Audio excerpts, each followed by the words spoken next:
Sa wakas, Mariel Padilla tuluyan ang pinakilala ang tunay na ama ni Gabriela. Robin Padilla humagolgol ng iyak.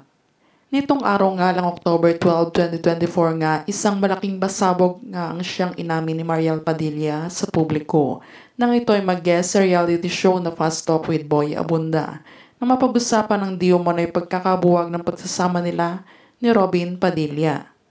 Kasunod na katanungan nga ni Boy ay paano nga ba nalalampasan ni Mariel ang lahat ng pagsubok na dumadating sa kanyang buhay. Kung gayon ay single mom na siya sa kanyang 2 anak. At masama pa nga daw ay wala na itong permanenteng trabaho sa showbiz industry kaya panay pag-extra na lamang siya sa FB Live na nag-online live selling ng mga kagamitan. Ayon kay Mariel, Tito Boy, hindi ko may paliwanag na maayos kung ano yung nararamdaman ko.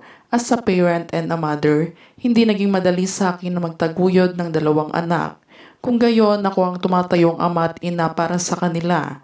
Actually, Tito Boy, sa kanila na lang ako muhugot ng lakas para bumangon. Sobrang mahal ko ang mga anak ko, higit pa sa sarili ko. At balang araw ayaw kong mangyari sa kanila kung ano ako ngayon. Subalit sa patuloy na hot issue na ito ay may ilang larawan naman ni Mariel ang siyang lumitaw sa social media na old picture nito kasama ang aktor na si Sanjo Marudo, kung saan tila may family picture na naganap sa naging binyag ng anak ni Mariel na siyang tila naging isang misteryoso at pumukaw ng pansin sa ilan.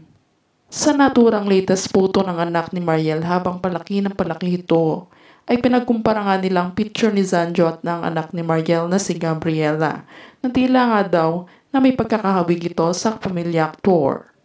Sa kaalaman ng marami, si Sanjo Marudo nga ay ex-boyfriend ni Mariel Padilla taong 2008 at taong 2010 naman ay naghiwalay ang dalawa at 2 years nga lang umano ang itinanggal na pagsasama ng dalawang ito nang dahil nga din sa third-party issue. Subalit sa naging hiwalayan nga nila Mariel at Sanjo ay marami ang nalungkot at ang nanghihinayang sa pinagsamahan ng dalawa at umabot pa nga sa usaping nagkaroon nga daw ng lihim na anak si Sanjo sa aktres bago nito iwan. Ngunit ayon pa sa bali-balita, hindi nga daw ipinanagutan ni Sanjo Marudo ang naging anak nito kay Mariel dahil mas pinili umano nitong ipagpatuloy ang kanyang karera sa showbiz kaysa magpakaama.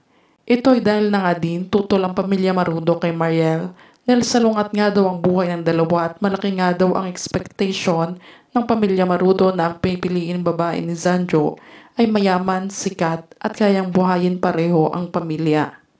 Sa kabila nito ay maaari nga daw na si Gabriela ang isang naging magandang bunga na pinagsamahan nila noon na siya namang inakulang ni Robin Padilla ang responsibilidad nito bilang ama sa bata.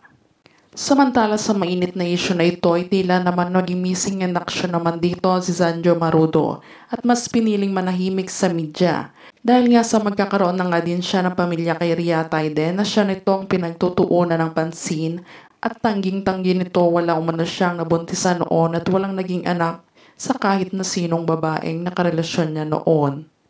Ayon pa sa source, sobrang laking panghihinayang nga daw ni Mariel Padilla na i-give up na ang pag-showbiz career niya noon at mas pinili na pagtuunan ng pansin ng kanyang 2 anak at nagtungo na lang siya sa ibang bansa upang umiwas sa issue at stress na ibabato sa kanya ng mga tao.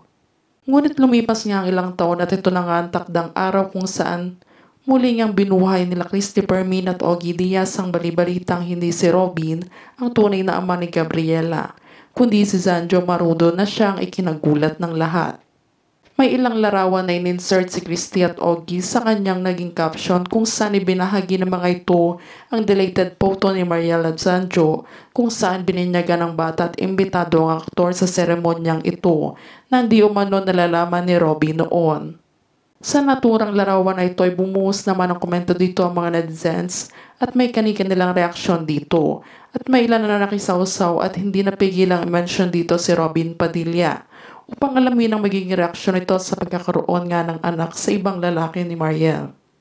Samantala sa kabila nito ay hindi na nga nagpatinag pa si Robin na ipabot ang kanyang huling naging mensahe sa asawa at para na din maging aware ang concerned citizen para sa kalilinawan ng lahat sa sitwasyon nila ngayon. Ayon kay Robin, "For everyone's clarify, I need to confess the truth because this is the right thing to do.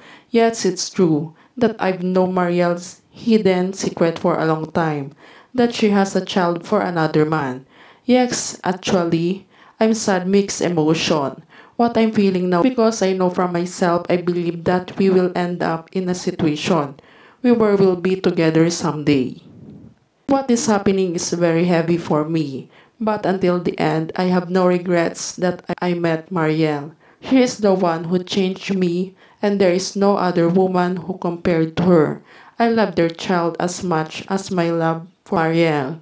Even though she is not my real daughter, I am still very blessed that I met her, even though in the end, I was not the one she chose.